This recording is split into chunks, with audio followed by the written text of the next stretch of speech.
Contoh kalau kata kita tengok dalam perspektif sekarang masa kini, banyak yang bercerita berkenaan dengan konsep amanah, trust konsep kan.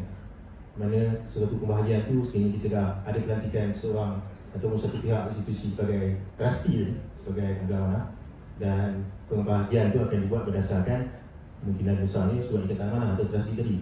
Macam mana mesti melihat situasi berkenaan dengan penggunaan kita katakan elemen amanah dalam pembahagian harta sekarang?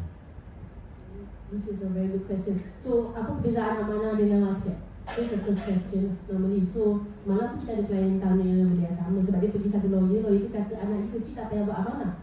So, they come to us, saya terkejut lah. Sebab kalau ada anak kecil, amanah lah yang paling proper sebenarnya.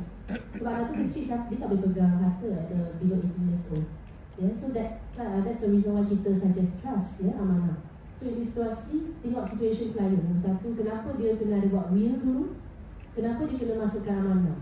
Bukan semua situasi sama. Kalau ada anak kecil, you ada special child, you ada elderly parents yang tak berapa tahu jaga financial. So best you buat amanah. Sebab kalau you bagi wasiat, yes, wasiat kita ada testament trust. Kita boleh bagi juga, tapi masalahnya the control.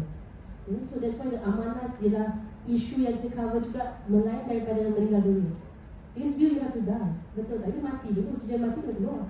Tapi masalahnya kalau we don't die, let's say kita dementia ataupun kita bedridden, kita comatose, itu adalah isu yang amanah boleh settle, yang wasiat tadi. So that is the main difference lah. Kalau kita kata nak suggest dia buat amanah ke, buat will ke, memang tidak situasi. And the needs. Terima kasih.